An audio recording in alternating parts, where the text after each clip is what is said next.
시청자 여러분 안녕하세요. 와우넷 스페셜 박나윤입니다. 운이 좋은 투자자는 순간의 행운에 기뻐하지만 실력이 좋은 투자자는 늘 한박 웃음을 짓기 마련이죠. 여러분의 투자 인생이 늘 웃음으로 가득하도록 행복한 투자, 완벽한 투자의 기본기를 쌓아드릴 와우넷 김용덕 파트너와 함께합니다. 대표님 안녕하세요. 네, 반갑습니다. 반갑습니다. 네. 저희 벌써 와우넷 스페셜 4번째 시간인데 시간이 네. 정말 빠른 것 같아요. 맞습니다. 오늘 어떤 내용 준비해 주셨을까요? 오늘은 이제 기초부터 고수가 되기까지 8강 투자 로드맵 지금 이제 4강 강의를 진행을 해드릴 예정입니다. 지난 강의에서는 이제 3강 MACD의 개념 정리 및 이해와 활용으로 주식 투자의 이제 기본에서 활용 부분 단계로 좀 이제 넘어가는 부분이라고 좀 보시면 될 것 같고, 관련된 부분에서 이제 신기수적 좌표에 대한 교육 부분들을 좀 진행을 해드리고 있는데, 오늘은 4번째 시간 볼린저 밴드의 개념 정리 및 이해와 활용이라는 투자 로드맵을 좀 준비를 했고요. 아마 많은 분들이 볼린저 밴드 같은 경우에는 투자 지표로 활용을 하신다라고 좀 생각을 해볼 수 있기 때문에 뭐 아시는 분들도 많이 있겠습니다만, 또 오늘 강의에서 모르는 내용들도 나올 수 있으니까요. 아는 분들은 다시 한번 체크해 본다라는 생각, 또 볼린저 밴드 나는 활용 안 해봤는데 그러면은 활용하는데 좋은 방법이 있나? 라고 생각하시는 분들은 오늘 강의 열심히 시청하셔가지고 볼린저 밴드 활용을 적극적으로 해주시면 좋을 것 같습니다. 네, 오늘도 김용덕 파트너와 끝까지 함께 해주시길 바라겠습니다. 볼린저 밴드 말씀해 주셨는데 사실 저는 좀 생소한 용어거든요. 네. 오늘 소개해 주실 볼린저 밴드는 어떤 내용일까요? 간단하게 얘기를 좀 드리자고 한다면은 확률 표준 편차를 이용한 지표라고 보시면 될 것 같아요. 예, 그러니까 우리가 뭐 주식을 하면서도 수익을 낸 승률, 그다음에 손실을 낼 승률 부분들이라는 게 있고, 그다음에 여러분들이 만약에 혹시 로또를 사신다고 했을 때 로또 같은 경우에도 당첨 확률 부분들이 이제 있잖아요. 내가 뭐 몇백만 분의 1 정도로 이제 단출이 된다. 그런 부분들이 다 이제 확률이라고 좀 보시면 될 것 같은데, 그 확률에 도달을 할지 안 할지의 여부 부분들을 이제 표준 편차 부분으로 계산할 수가 있겠죠. 뭐 대표적인 걸 하나 얘기 드리면 이제 미국 대선이나 아니면 우리나라 뭐 대선 같은 경우와 연동을 했을 때 관련돼서 투표를 하고 나온 또는 지지율 부분에 있어서 몇 프로 대 몇 프로의 지지율이 있다라는 부분에 있어서 이게 표준 편차 뭐 몇 프로 확률의 오차범위 몇 프로를 가지고 작성한 표다, 그런 수치다라는 부분들이 나오잖아요. 그런 부분을 주식에 맞추어서 종목에 적용을 한 게 볼린저 밴드 지표라고 이해를 하시면 그렇구나 라고 좀 이해가 좀 편하게 되시지 않을까 생각해 봅니다. 또 이렇게 이해하기 쉽게 일상생활에 빗대어서 표현해 주셨는데 로또 당첨될 확률과 비슷한 개념이다. 그렇다면 볼린저 밴드 역시도 우리 투자자분들이 실전 매매에 활용할 수 있는 지표인 걸까요? 그렇죠. 이제 표준 편차를 기본적으로 활용하는 지표이기 때문에 네. 전체적인 흐름에서는 좀 어렵게 계산을 한다라고 볼 수가 있겠습니다만, 실질적으로 차트에 지표를 적용을 하고 나게 되면은 이게 기준 이평 부분들을 설정을 해가지고 자동적으로 수치가 이제 표준 편차 확률 부분으로 설정이 되거든요. 그래서 윗라인, 아랫라인 이 주가가 움직일 수 있는 어떤 표준 편차상의 상한선 그리고 하한선 부분들이 지정이 돼서 그 구간을 좀 반복한다라는 개념이에요. 그래서 여러분들이 그 밖을 벗어나는 일이 거의 없기 때문에 내가 밴드 부분에 대한 뭐 상단 부분에 터치를 하게 된다고 한다면은 뭐 더 이상 못 올라가지 않을까, 또 이제 하한선에 터치가 되면 이제 더 이상 떨어지지 않을까에 대한 수치가 굉장히 쉽게 눈으로 와닿는 거죠. 그래서 실전 매매에서 확률 빈도상으로는 여러분들이 쉽게 활용을 할 수 있는 그런 지표라고 보시면 될 것 같습니다. 알겠습니다. 실전 매매에도 쉽게 활용할 수 있는 지표이다. 그렇다면 궁금한 게 지난 시간에 설명해 주신 MACD와는 어떤 차이점이 있을까요? MACD 같은 경우에는 장단기 이평에 대한 격차를 기반으로 해가지고 직접적으로 이평의 격차가 점점 더 벌어지게 될 경우에는 뭐 상승이나 하락 쪽, 양선이나 또는 음선 보드로 갔을 때 움직이는 최대 고점 구간이나 최대 저점 구간을 활용하는 지표라고 좀 보시면 되겠죠. 그래서 기본적으로는 이평선 매매하고 조금 비슷하다라는 형식으로 설명을 해드렸다고 한다면은 지금 이 볼린저 밴드는 표준 편차를 이용하는 지표라고 보시면 되기 때문에 관련된 상단 하단 부분들에 대한 진폭의 흐름 부분들을 보는 게 아니라 이 종목이 변동성이 올라갔을 때 올라갈 수 있는 수치 부분이나 떨어질 때 떨어질 수 있는 수치 부분들을 잡아낸다라는 이제 차이점 부분들을 보인다고 보시면 되겠습니다. 그러니까 테두리에 갇혀 있다라는 부분을 본다면은 이제 그런 부분들은 볼린저 밴드라고 볼 수가 있겠고, MACD 같은 경우에는 관련된 이제 맥점 부분들을 확인을 하는데 상승폭이 벌어지는 부분에서는 계속적으로 그 방향성 부분들을 지속해가는 속성에 대한 흐름을 확인해주는 부분들이고, 또 하락하는 부분에서는 역시 그 부분들이 지속해가는 구간대를 확인해주는 차이를 보인다고 볼 수가 있겠죠. 그래서 활용 강도에서는 아마 MACD는 매수 맥점 라인을 잡는 부분에 좀 더 활용 강도가 높다라고 한다면은 볼린저 밴드는 이 종목의 저점하고 고점 구간대를 체크해내는 부분에서의 활용 강도도 좀 더 도움이 된다라고 보시면 될 것 같습니다. 좋습니다. MACD와 볼린저 밴드의 차이점을 자세하게 설명해 주셨는데, 그렇다면 이 볼린저 밴드를 실전에 투자에 활용한다면 어떤 전략을 조금 세워서 가는 게 좋을까요? 과도하지 않은 매매죠. 네. 네, 기본적인 볼린저 밴드의 매매 전략은 제한된 범위 안에 주가의 등락 부분들이 지속된다라는 부분에 대한 원리를 가져가기 때문에 그런 부분에 있어서 내가 투자를 했을 때 수익 실현점을 잡아야 되는 구역 구간대를 좀 명확하게 제시를 해주는 부분들이 이제 있다라고 보면 되거든요. 그래서 그런 부분들에 대한 밴드폭 범위 내에 약간 박스권 매매라고 보시면 될 것 같아요. 밴드를 박스로 잡고 그 밴드 박스 범위 안에서 내가 매매를 한다라는 관점으로 활용을 하시면 중장기 매매보다는 주로 단기 매매에 좀 많이 적용할 수 있는, 또는 단기나 수익 매매 위주로 좀 많이 적용할 수 있는 게 볼린저 밴드라고 보시면 될 것 같습니다. 좋습니다. 볼린저 밴드는 단기 매매에 적합한 지표이다. 이외에도 투자 고수가 되고 싶으신 분들 참 많이 계실 텐데 그분들을 네. 위해서 또 선물을 준비했다고 들었어요. 어떤 선물일까요? 네, 맞습니다.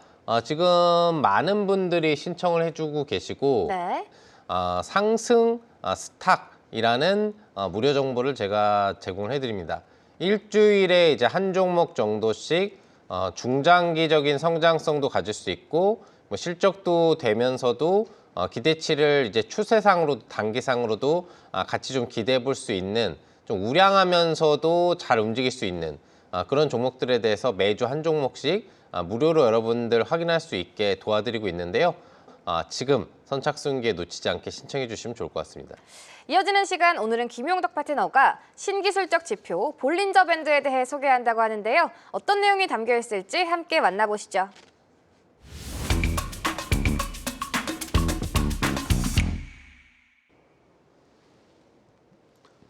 안녕하십니까. 한국경제TV 와우넷 김용덕 파트너입니다. 자, 오늘은 여러분들 8강에 걸친 성공 투자, 기초에서 고수까지 투자 로드맵 네 번째 시간이 되겠습니다. 4강 강의가 되겠고요. 저번 시간에는 우리가 이제 주식 투자의 기본 측면 부분에 대해서 다루면서 이제 활용 부분으로 이제 넘어간다라고 얘기를 해드리면서 신기적 지표에 대한 첫 번째 강의가 진행이 됐었습니다. MACD 교육 부분들이 진행이 됐는데요. 오늘은 이 신기적 지표에 대해서는 이제 두 번째 강의면서 전체 투자 로드맵의 네 번째 강의에 해당하는 신기적 지표 두 번째 볼린저 밴드의 이해와 활용이라는 부분에 대해서 다뤄보도록 하겠습니다. 자, 앞서서 제가 여러분들한테 이야기를 해드린 것처럼 볼린저 밴드 같은 경우에는 말 그대로 표준 편차를 활용한 주식 활용 지표라고 보시면 될 것 같아요. 여러분들 표준 편차라고 하는 부분들에 대해서는 신뢰도가 상당히 높잖아요. 표준 편차를 벗어나는 부분들은 사실상 거의 나오지 않는다. 또 표준 편차 범위 안에서 보통 다 이루어진다라는 얘기를 수학 부분들을 우리가 이제 배우는 과정에서 확인을 해보셨을 텐데, 그만큼 웬만하면은 표준 편차를 벗어나는 일이 일어나지 않는다라는 부분이죠. 예. 그러니까 내가 뭐 일상생활을 하는 루틴이 있다라고 한다면은 이 루틴을 벗어나는 행동을 하지 않는 일상생활. 뭐 직장인이시면은 아침에 일어나서 씻고 회사 가서 일을 보시고 그다음에 다시 집에 돌아와 가지고 볼 일이나 쉬는 일을 보이시고 다시 이제 회사에 가는 일이 반복되는 부분이에요. 그 표준 편차를 벗어나는 일이 있다라고 한다면 무슨 일일까요? 원래는 집에 와서 쉬는데 특별하게 약속이 있어가지고 또는 회식이 있어가지고 술을 먹는다. 아니면은 또 어떤 특수한 지인과의 만남 부분들을 갖는다. 원래 루틴을 벗어나는 부분들은 이제 표준 편차 부분들을 벗어나는 확률이라고 하는 부분들이죠. 그래서 기본적으로는 표준 편차 범위 안에서 일어나는 어떤 특정 종목 또는 지수가 될 수도 있고요. 관련된 흐름의 움직임을 가지고 주가에 활용하는 부분이 되겠습니다. 자, 하나씩 알아보도록 할게요. 우선 볼린저 밴드라고 하는 부분들은 뭐 중요한 내용은 아닌데 미국의 재무 분석가 존 볼린저가 이제 개발한 신규 시적 분석 도구라고 보시면 되겠습니다. 본인 이름을 땄네요. 볼린저 밴드. 예, 항상 그런 것 같아요. 그죠? 뭘 만들면은 최초로 만든 사람은 본인 이름을 따는 경우들이 있는데 상표권을 이제 또 취득을 했고요.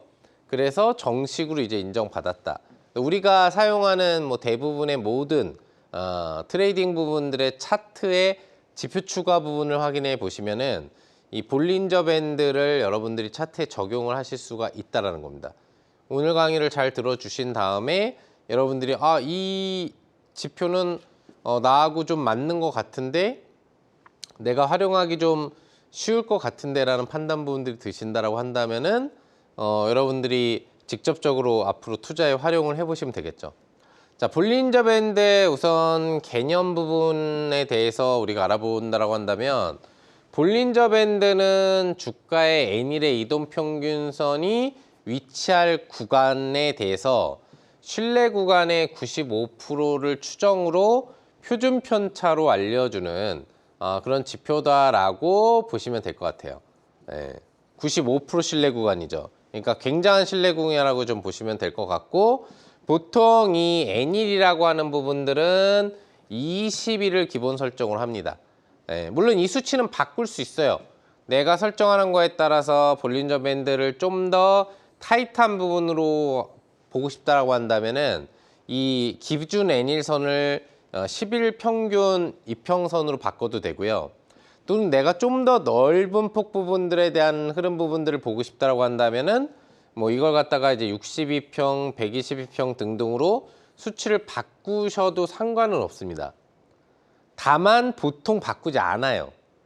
왜 그러냐면은 표준 편차의 신뢰 구간이라는 부분이 95%가 설정이 돼 있는데 우리가 주가를 위치하는 흐름에서 투자를 할 때 완전 장기 투자 관점에 대한 매매가 아니다라는 기준, 그리고 굉장히 스캘핑 위주로만 하는 매매가 아니다라는 기준이 된다고 한다면은 이 볼린저 밴드를 만든 볼린저 씨가 22평으로 기본 설정을 해놓은 이유가 있겠죠. 22평으로 기본 설정을 해줬을 때 가장 투자를 하는데 활용하기가 좋다더라. 그리고 가장 단기적으로나 중기적으로나 다 여러분들이 활용이 가능한 매매라더라 라는 부분들을 수치상으로 확인해 가지고 기본 설정을 해놓은 거예요. 그래서 볼린저 밴드 같은 경우에는 보통 변화를 시켜도 되지만 이평선 부분에 대한 기준 이평1을 바꾸지는 않는다라고 보시면 될 것 같아요. 그래서 22동 평균선을 기준으로 주가가 어느 정도의 위치에 있는지를 알려주는 지표. 그러니까 주가가 뭐 어느 정도의 위치에 있는지를 알려준다라는 지표에 대한 의미는 무슨 의미냐면은 주가가 그러니까 어느 정도 범위폭에 결국 위치할 수 있는지, 상방하방으로 위치할 수 있는지를 알려주는 지표라고 보시면 되는 거예요. 확률 몇 프로? 95%로. 이해되시죠? 그렇게 보시면 되고, 자, 이제 구하는 공식을 좀 볼 수가 있겠는데 막 지금 루트 나오고 막 지금 여러 가지 그 어려운 용어 부분들이 나오니까 이제 막 머리가 헷갈리시는 분이 있을 거예요. 뭐 이거 왜 해? 이거 뭐 이런 거 보여줄 필요 없잖아. 근데 굉장히 의외로 간단합니다. 간단해요. 이동평균선을 구하는 공식 부분이에요, 이거는. 예, 여기 수치는 어렵게 나와 있지만 기본적으로 22평이라는 기준 부분들에 대한 이동평균선을 구하는 부분에 본다면 이 n은 뭐죠? 20일이 되는 거죠. 며칠이냐니까 20으로 나누는 거잖아요. 우리가 그 2강의 이동평균선 강의에서도 이동평균선의 날짜를 점점점점점으로 만드는데 그걸 이은 게 뭐 5일, 10일, 20일, 60일 이동평균선이 만들어진다. 그 이동평균선의 평균값을 만들 때는 전체 기준 종가 부분들을 합산해서 그 합산된 부분을 그 기준이 평일을 정할 부분으로 나눈다잖아요. 그러니까 이 위에 있는 값 같은 경우에는 결국에 뭐냐? 여기 보시는 것처럼 요 수치 같은 경우에는 각 기간의 종가 그리고 n은 기간의 수다라고 나와 있죠. 그러니까 종가 부분들이 형성된 부분들을 n거래일 부분으로 해가지고 계속 합산해 놓은 수치라고 보시면 되는 거예요. 그리고 그거를 며칠이다라는 부분들로 나눈 거죠. 예. 그래서 여기 이동평균 값 부분들이 나오는 거예요.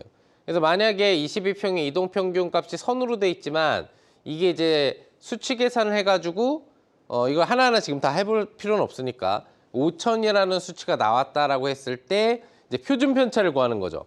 예. 이런 95% 표준 편차를 이제 만들어줘야 되기 때문에 그럼 표준 편차를 만드는 SD라고 하는 이 수치 같은 경우에는 이제 루트 부분들이 이제 들어간다고 보시면 되겠고 여기도 역시나 이제 n거래일 부분들이 있어요. 기본적으로 n거래일은 동일하겠죠? 22평을 기준으로 했기 때문에 22평 구간으로 나누는데 여기 보시면은 기본적으로 나와 있는 22동평균선의 값이 여기로 들어가는 거겠죠.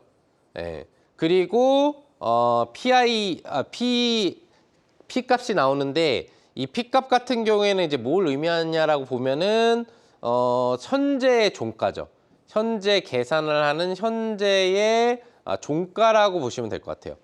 예. 무슨 얘기인지 아시겠죠? 현재의 종가.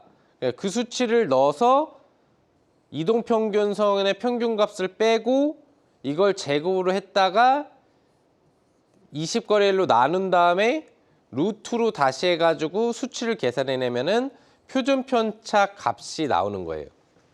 무슨 얘기인지 아시겠죠? 네, 그래서 표준 편차 값의 수치를 이제 만들어내는 거죠.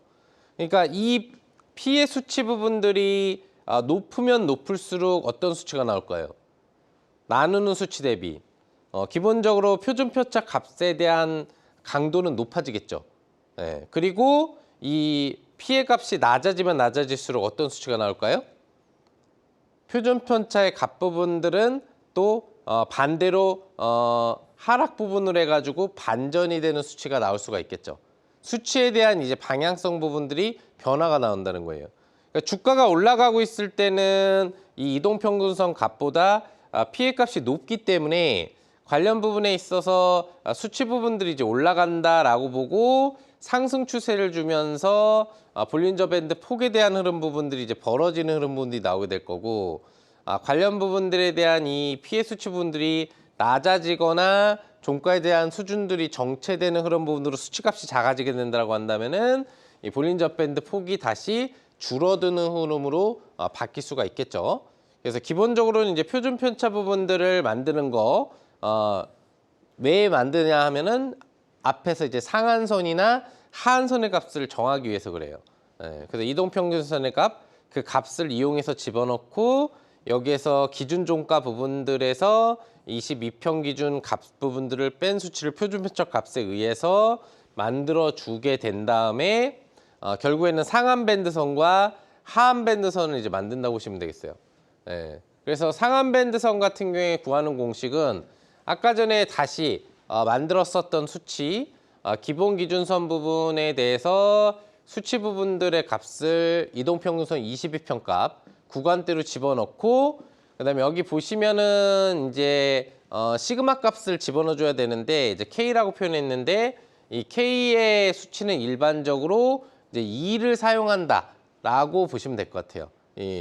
볼린저 밴드를 만든 볼린저 씨가 직접적으로 이 수치를 사용하게 된 이유가 있는데 그거는 조금 뒤에 그 이유를 설명을 해드리도록 하겠고요. 그리고 아까 이야기한 표준 편차 값이 나온 값이 있겠죠? 이 나온 값하고 지금 보시면은 2를 곱해가지고 그걸 갖다가 이동평균 평균값하고 합산된 부분이 상한 밴드가 되는 부분들이고 상한선. 그 다음에 반대로 이동평균 평균값에서 관련돼서 이 시그마에다가 표준 편차 값을 곱한 값이 나오게 되면은 이거는 하한선이 되는 거겠죠.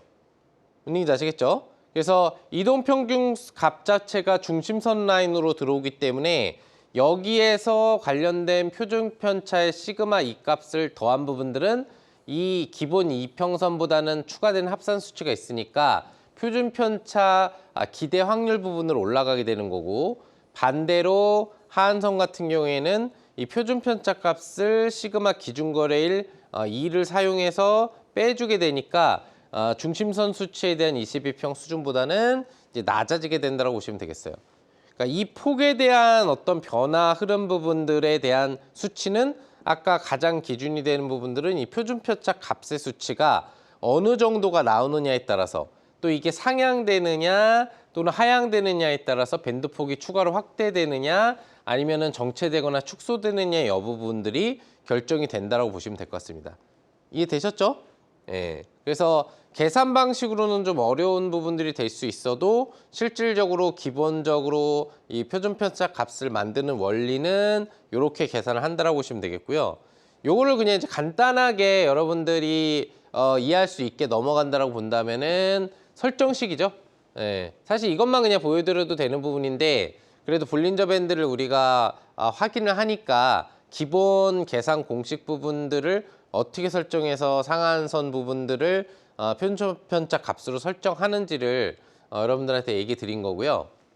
자, 볼린저 밴드는 보통 기본 설정이 22평 기준에 시그마 값 2를 기준으로 한다라고 보시면 될 것 같아요.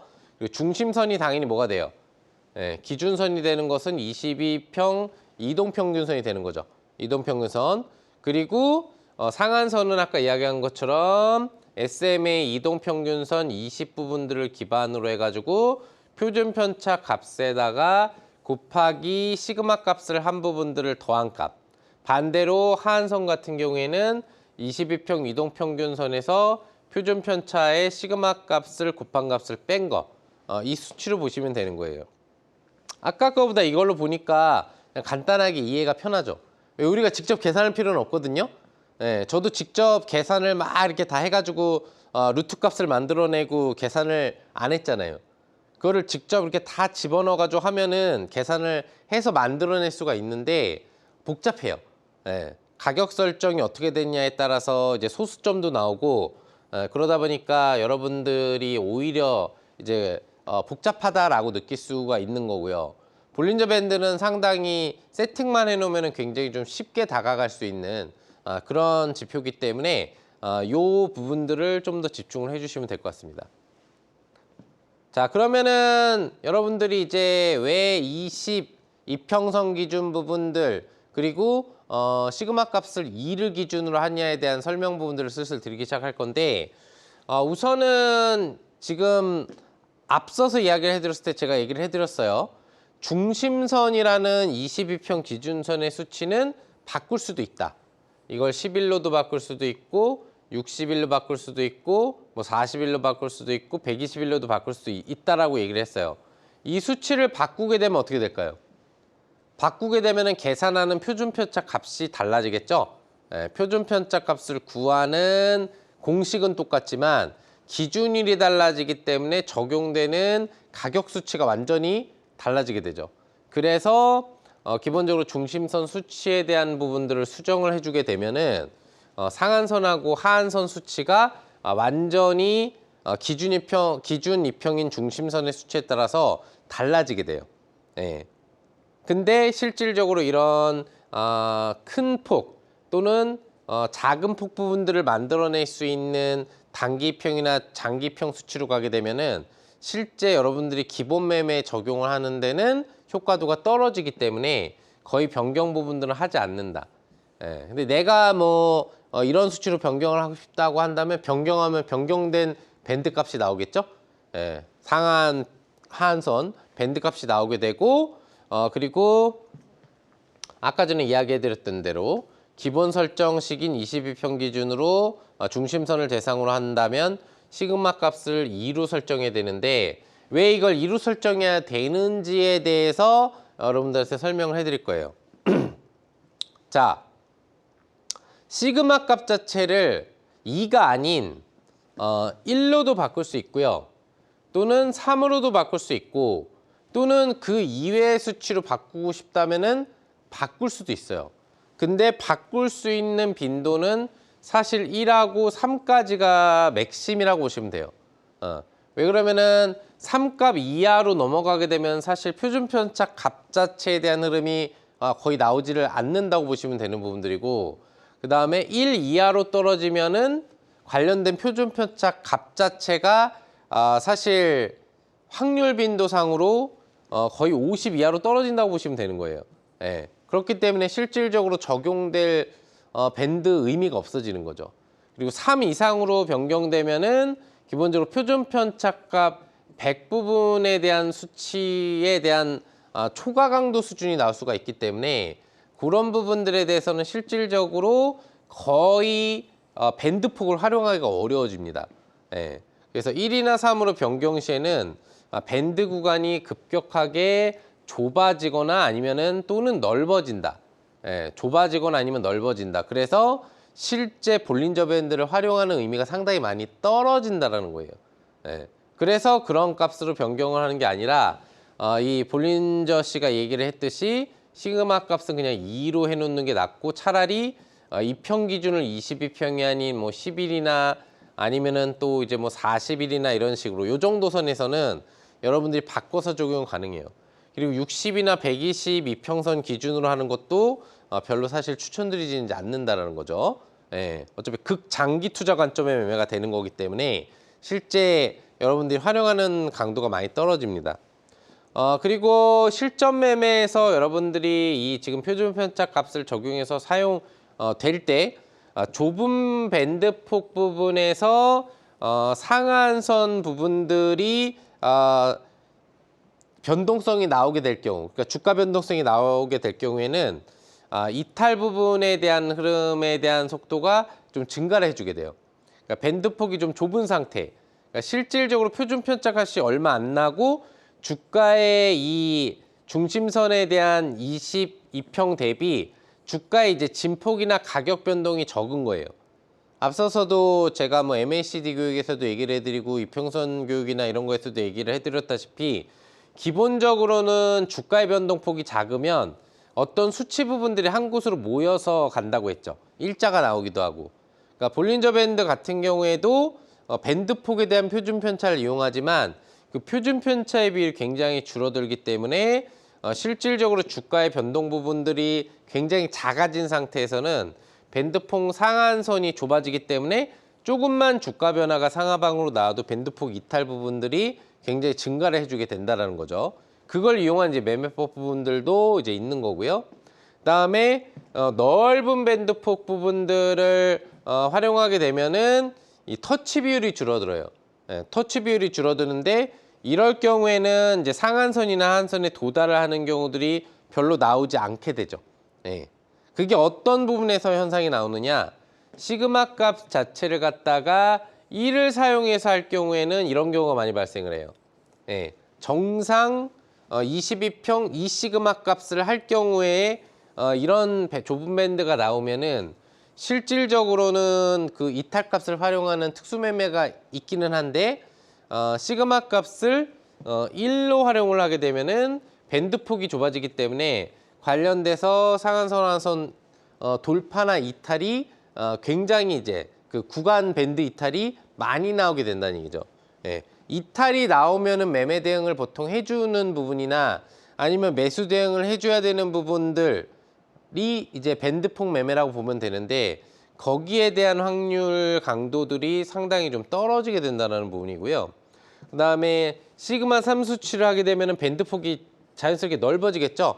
표준 편차 값 자체를 갖다가 만들고 그거를 상한 밴드를 만드는데 그 수치를 넓게 잡은 거예요. 좁게 잡은 거고. 그래서 넓은 밴드 폭이 나오게 되면 상한선, 하한선의 터치 비율 자체가 줄어들게 되기 때문에 실질적으로 시그마 값을 3으로 설정했을 때는 상한선 터치나 하한선 터치가 자주 일어나지 않죠. 네. 그리고 이탈하지 않고 변동성이 다시 내려왔다 말았다 해요. 그럼 실질적으로 매수 타점이나 매도 타점 부분들을 못 찾거나 놓치게 되는 경우들이 많이 나온다는 얘기입니다. 이해되시죠? 자, 그걸 갖다가 이제 여러분들한테 표준 편차 값에서 왜 그러면은 시그마 값을 2로 설정해야 되는지를 볼린저 밴드의 기본 표준 편차 그래프를 이용해서 알려드릴게요. 자, 여기 보시면은 시그마 값 부분들을 갖다가 1로 설정했을 때 상한선이 설정되는 상한 표준 편차 수치하고 하한선이 설정되는 하한 표준 편차 선이 잡히는 거예요. 그럼 표준 편차 확률이 몇 프로죠? 34.1, 여기 34.1이라고 나오죠. 그럼 이걸 합치면 뭐예요? 68.2가 나와요. 그러니까 표준 편차 확률이 시그마 값을 1로 사용하면은 얼마가 나오는 거죠? 68%의 표준 편차 확률이 나오는 거예요. 그럼 여러분들이 보통 이제 선거 관련된 부분에 있어서 여론조사를 한다. 거기서 표준 오차 범위 뭐 몇 프로의 뭐 표준 편차 95% 부분이다. 라고 할 경우에는 신뢰도가 가지만 표준 편차가 68%의 오차 범위가 그 외의 수준, 뭐 막 30 몇 프로 수준이 나온다. 막 이렇게 이제 얘기가 나오면은 신뢰도가 없는 여론조사가 되는 거잖아요. 그런 수치가 나온다는 얘기예요. 뭔 얘기인지 아시겠죠? 변수가 그만큼 굉장히 폭이 넓어진다는 얘기죠. 쓸모없는 볼린저 밴드가 되는 거고요.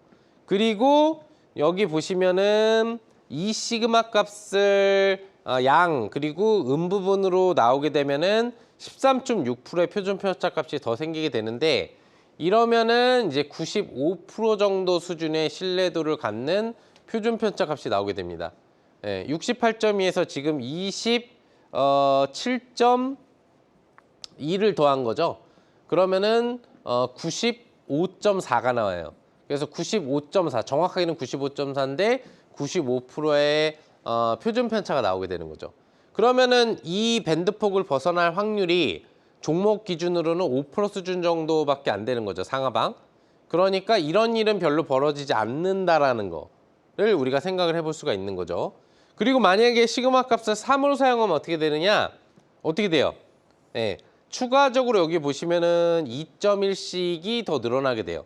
2.1씩이 늘어나게 되는데 그러면 4.2가 더해지죠.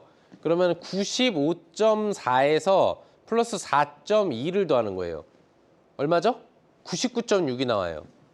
99.6이 나오면은 사실 이 오차 범위를 완전하게 벗어날 일은 없어요. 그러니까 거의 그냥 주가가 밴드폭 안에 머무는 거예요. 근데 밴드폭 안에 머물면 어때요?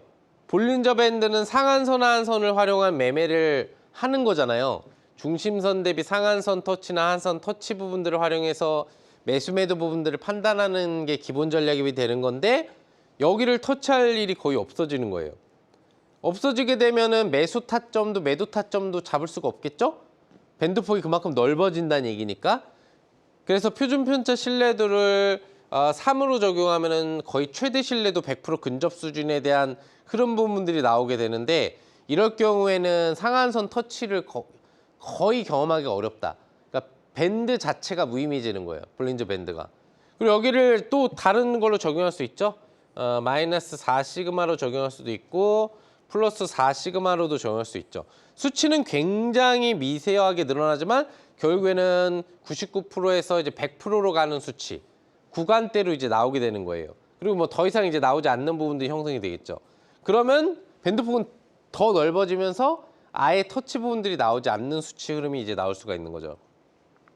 그래서 그거를 갖다가 아까 전에 이야기했던 공통 수치로 이야기한 게 시그마 1을 이용했을 때 68.3, 그다음에 2를 사용했을 때 95.5, 3을 사용할 때 99.7까지 올라가기 때문에 그 이상 값의 자체는 이제 의미가 없다라는 얘기. 3값 자체도 사실 의미가 사실상 크게는 없다라는 부분으로 여러분들이 보시면 되는 거고 더 좁은 폭을 사용하면 더 말이 안 되는 수치가 나오겠죠. 주가가 밴드 밖에서만 노는 거죠. 밴드 자체가 이제 굉장히 축소가 되기 때문에 의미가 없어지는 거예요. 자, 예시를 보도록 할게요. 자, 지금 보이시는 예시는 뭐냐면은 표준 편차 값을 시그마 2로 한 값이에요. 보이시죠? 그리고 이평선의 기준선을 22평으로 한 값입니다. 자, 이 값에서는 어때요? 예시는 항상 삼성전자, 기본 예시는 삼성전자로 들어가는데 삼성전자 예시를 보시면은 밴드폭이 일정 수준으로 확장됐다가 수축이 됐다가 다시 확장됐다 수축이 됐다가 반복이 되죠. 그리고 상한선 터치를 받으면 주가가 내려오고 하한선 터치가 나오면 주가가 올라가는 현상들이 보이시죠? 여기서도 하한선 터치가 나오면 주가가 올라가고 하한선 터치가 나오면 주가가 올라가는 현상들이 좀 규칙적으로 잡혀요. 그렇죠? 그래서 이 밴드폭을 이용한 매수 시점, 기본 매도 시점 부분들을 우리가 확인을 해줄 수가 있는 거예요. 항상 모든 시점에 적용하진 않아요. 신규적 좌표라는 것은 여러분들이 표준 편차 자체가 95%기도 하지만 신규적 좌표는 선행성이나 후행성을 갖기 때문에 이 보조지표라는 신규적 좌표에 주가가 적용돼서 맞춰질 확률은 100%가 아니에요. 예. 좋은 지표 자체는 한 이제 90% 정도로 맞고 10%는 틀리게 나오는 그 정도라고 이제 보시면 되는 부분들이기 때문에 그래도 꽤 맞아떨어지죠. 근데 이걸 갖다가 이제 시그마 값을 바꿔요. 여기 보시면 시그마 값을 1로 바꾸고 22평 기준 중심선을 놓고 봐요. 어때요? 주가 자체가 그냥 조금만 급등을 해도 상한선 구간대를 돌파하고 움직이죠. 그죠? 그리고 주가가 조금만 하락해도 하한선을 밑돌면서 움직임 나와요. 여기서도 하한선을 밑도는 모습이 너무 많이 나오고 상한선을 윗도는 모습이 너무 많이 나오는 거죠. 그러면은 기본적으로 상한선 터치 시 매도, 하한선 터치 시 매수인데 어떻게 돼요? 자, 상한선 터치 시 매도인데 여기 상한선을 터치했죠? 여기서 매도라는 거야. 예. 그죠? 하한선 터치 시 뭐 이런 데서 매수를 들어갔다 치고 그럼 뭐 먹는 게 없는 거예요. 이 파동은 다 놓치는 거야. 그쵸? 예. 그리고 여기 보시면은 또 하한선 터치 이후에 반등 나오면 매수죠. 근데 매수를 하는데 주가가 떨어져. 실패할 확률이 극도로 높아지겠죠. 왜? 68%의 표준 편차는 사실 의미가 없는 표준 편차이기 때문에 실제 제대로 적용되지 않는다는 얘기예요. 그래서 여기서 하한선 터치하고 여기서 상한선 터치할 때 매도 정도 뭐 이런 수익 정도를 어쩌다가 한 번씩 먹는 매매 정도만 가능해지는 거죠. 뭔 얘기인지 아시겠죠? 그래서 거의 의미가 없고 그리고 이제 시그마 값을 3으로 바꿔요. 3으로 바꾸게 되고 22평 기준을 적용하면 어떻게 되냐? 이 밴드폭이 넓어진 게 보이시죠? 동일한 차트예요, 세 개가. 세 개 차트가 지금 동일한 차트인데 밴드폭만 바뀐 거예요. 밴드폭이 어떻게 돼요? 너무 넓어지죠? 그래서 이만큼 위로 올라가요. 그리고 보시면은 지금 주가가 삼성전자 차트인데 이렇게 많은 기간이 나오는데 한 번도 상한선 터치를 안 하죠, 지금. 그죠? 여기 초기에 터치한 거 외에는 여기서도 상한선 터치가 이루어지지 않고 아까 정상 밴드폭에서는 어땠어요? 상한선 터치 부분들이 이런 데서 이루어지죠. 그래서 매도 타점 부분들이 보이는데 실질적으로 이 구간대에서 터치가 이루어지지 않는 거예요. 왜? 확률 빈도를 더 완전히 100% 수준 가까이로 높아진 거기 때문에. 그죠? 그래서 뭐 요런 구간대에서 이제 하한선 터치 부분들이 나오는 정도? 그런 흐름 정도에 대한 매매 정도만 가능하지 실질적으로 밴드폭에 자주 부딪히질 않는다. 그러니까 밴드폭을 활용하는 것 자체에 대한 의미가 너무 광범위해져요, 이번엔. 광범위해져 가지고 활용하는데 애로사항을 겪는다 라고 보시면 되는 겁니다. 이해되셨죠?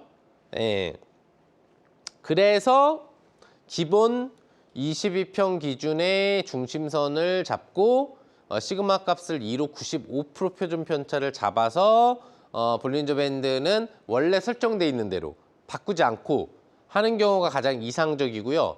바꾼다고 하면은 중심선 자체만 바꿔주면 된다는 얘기죠. 중심선 자체의 수치만 바꾸면 그 중심선에 맞는 시그마 2 값의 밴드가 나오기 때문에 그 기간 범위의 정상 95% 표준 편차가 나온다고 보시면 되는 거예요. 이해되셨죠? 그래서 다시 한번 볼린저 밴드의 기본 매매법에 들어가 보면 95% 신뢰도 표준 편차를 이용한 게 볼린저 밴드다라는 부분이고 기본 중심선은 그래서 이제 가장 활용하기 좋을 때는 22평선을 이용하는 게 낫다. 그리고 시그마 값은 역시 2를 사용하는 거고요. 상한선, 하한선을 활용한 기본적인 지표라고 보시면 됩니다. 자, 기본 매수하고 이제 기본 매도를 어느 때 하는지 보도록 하겠습니다. 서론이 좀 길었죠? 자, 볼린저 밴드의 매수, 매도. 자, 매수는 어디서 들어가느냐? 주가가 하한선을 터치하거나 복귀 시 매수를 한다. 즉, 하한선이 이렇게 있으면 하한선을 터치해서 올라가기도 하고 살짝 내려갔다 올라가기도 해요. 예, 요런 구간대가 이제 매수 신호가 하한선 매수라고 보시면 되는 거고요. 그 다음에 밴드 폭이 확대되는 구간에서 매수한다. 밴드 폭이 이렇게 조금 줄어들고 있는 상태에서 횡보 밴드 폭에서 밴드 폭이 이게 확대될 때 양방향으로 확대가 됩니다. 양방향 표준 편차가 나오기 때문에 그래서 이 중심선은 조금 올라가겠죠. 그래서 이렇게 확대가 되는 흐름이 나오면 이 확대되는 타이밍, 상한선, 하한선이 확대되는 타이밍이 종목 매수 신호로 기본적으로 인식이 되고요. 조금 안정적으로 더 매매를 한다라고 하는 것은 이렇게 밴드폭 부분들이 확산되고 있는 흐름에서 주가 자체가 중심선에 대한 돌파가 나오게 될 경우에 또는 밴드폭이 유지되는 어떤 이런 일정 부분 흐름에서 중심선에 대해서 주가가 내려갔다가 다시 올라가는 타이밍이 나오게 되면은 그 구간대가 기본적인 매수 구간이에요. 예. 그리고 볼린저 밴드의 매도는 당연히 반대죠. 주가의 상한선을 터치하거나 복귀 시, 상한선을 터치했다 내려오거나 올라탔다가 이탈할 시, 이 시점이 매도 신호라고 기본적으로 보시면 되겠고요. 밴드 폭이 수축되는 구간이 이제 매도. 자, 확산됐다가 밴드 폭이 수축이 돼요.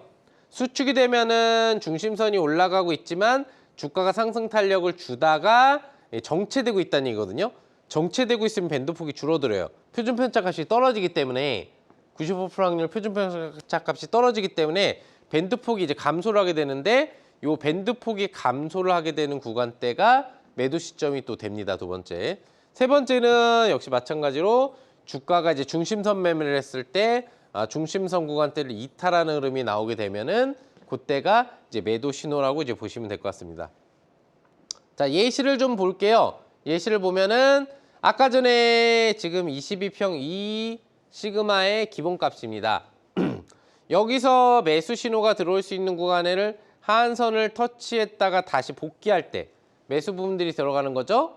그래서 이제 이런 상승 수익 부분들을 즐길 수 있고 여기서도 하한선을 이탈했다가 복귀할 때 다시 매수를 들어가서 상한선을 터치할 때 매도가 들어가는 매매가 들어갈 수가 있는 거예요.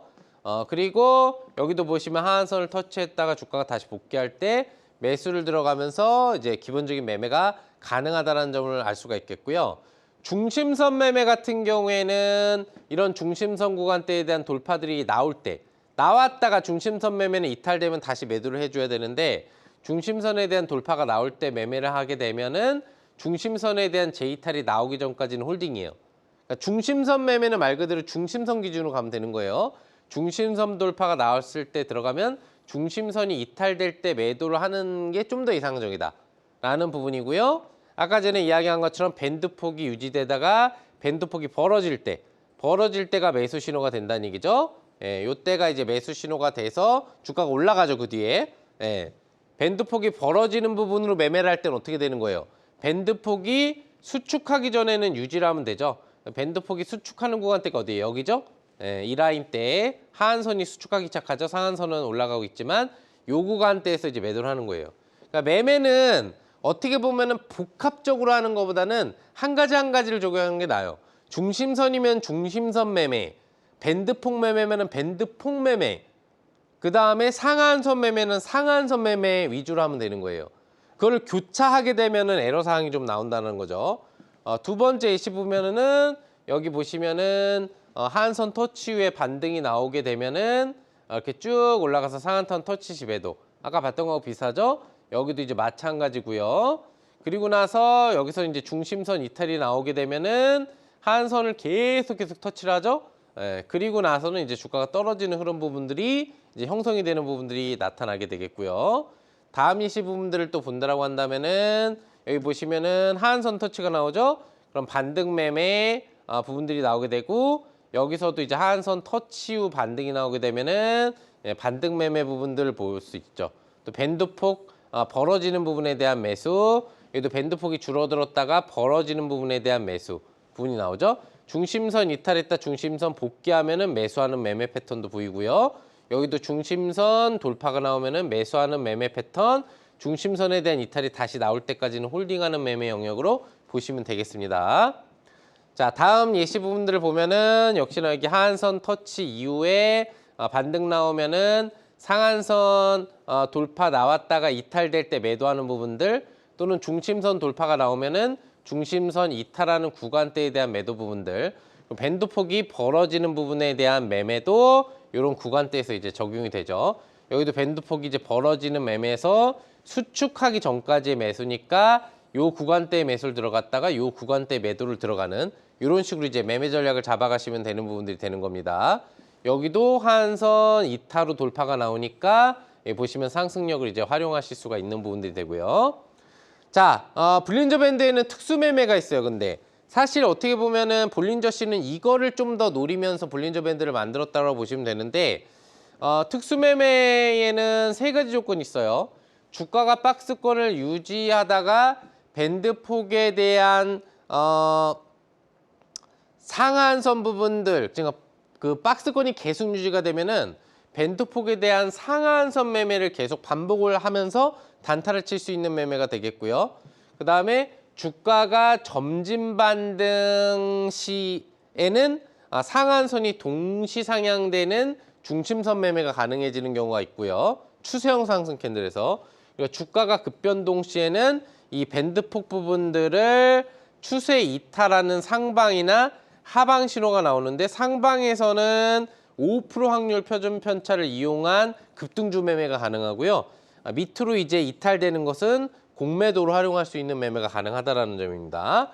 자, 예시 차트를 보면은 여기 보시면은 이제 아까 전에 이야기했었던 밴드폭 부분들이 이렇게 보시면은 같이 올라가죠.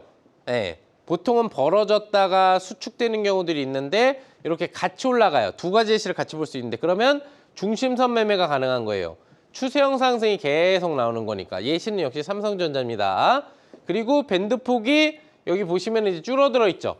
줄어들어 있는 부분에서는, 이런 밴드폭에서는 밴드폭 상한선 매매를 하는 거예요.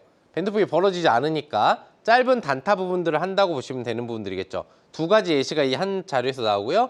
그다음에 마지막 예시 같은 경우에는 밴드폭이 유지가 되는 박스권 매매를 할 수 있는 구간대가 나오고 있는데, 실질적으로 밴드폭이 급격하게 벌어지면서 주가 돌파가 나오고 오히려 이 밴드폭을 지지하면서 주가가 올라가죠. 이런 경우에는 5% 확률로 급등주 매매가 가능한 거예요. 네, 그리고 또 하나의 급등주 예시를 보면 이게 밴드폭이 좁아져 있는데 이 부분을 주가가 급격히 돌파 나오면 밴드폭의 상한선 지지를 받으면서 올라가는 5% 확률의 급등주 매매가 가능한 특수 매매가 가능해집니다. 세 가지 예시를 다 봤어요. 반대로 하한선 밑으로 계속 내려가면 뭘 해야 돼요? 매매를 안 하거나 내가 무슨 대주 매매라든지 공매도 그런 매매를 이제 하고 싶다라고 한다면은 그런 이제 뭐 인버스 매매 같은 형식에 대한 매매를 해주면 되겠죠. 자, 그래서 볼린저 매매의 밴드 매매의 결론입니다. 안정적으로 여러분들이 매매를 하고 싶으시면 뭘 하면 돼요? 중심선 매매를 활용하시면 돼요. 왜? 22평에 대한 주가가 돌파하고 나서 올라가다가 22평을 이탈하는 매매랑 똑같거든요. 이평선 매매랑 동일한 방식으로 보시면 되고, 공격형 매매를 하려고 하신다면 뭐예요? 상한선 이탈을 활용하시면 돼요. 이탈되어 있는 범위의 변동성에는 굉장히 급변동성이 밴드폭 확장과 함께 벌어지기 때문에 상당히 큰 수익을 누릴 수 있다는 거고요. 기본형 매매는 아까 이야기해드린 것처럼 95% 표준 편차 확률의 95% 매매를 하는 거예요. 95% 움직이는 선 매매를. 그래서 상한선 범위 내 매매를 해주시면 되는 겁니다. 자, 오늘 이렇게 볼린저 밴드와 관련된 신규 추적 지표와 관련돼서 여러분들 4강 강의를 진행을 해드렸는데요. 뭐 이해가 되시는 분들도 있고 또 안 되시는 분들도 있을 거예요. 그리고 오늘 역시 볼린저 밴드 매매를 하다 보니까 또 4강 강의 부분들 시간이 다 진행이 됐는데, 여러분들 추가적으로 복합 캔들 강의 부분들을 원하시는 분들은 이 방송 부분들 마무리되고 한국경제TV로 찾아오시면 김영덕 파트너가 관련돼서 복합 캔들 강의 부분들을 준비했으니까요. 지금 한 분도 빠짐없이 참여를 해주시면 될 것 같고요. 또한 여러분들 앞서서도 설명을 한번 드렸지만 그거 외에도 안정적인 추세형 상승 흐름 부분들을 줄 수 있는 뭐 실적이나 우량 부분에 대한 펀더멘털 부분들이라든지 뭐 차트의 안정성이 겸비되어 있는 그런 관련된 중대형 우량주 매매를 원하시면 선착순 500분에 한해서 100% 무료로 진행되는 상승 스톡 관련된 신청 지금 나오는 LS 번호를 통해서 신청이 가능하니까요. 신청하셔서 좋은 수익들 많이 챙겨가 보시면 좋을 것 같습니다. 자, 이상 한국경제TV 와운의 김영덕 파트너였습니다. 다음 강의에서 뵙도록 하겠습니다. 감사합니다.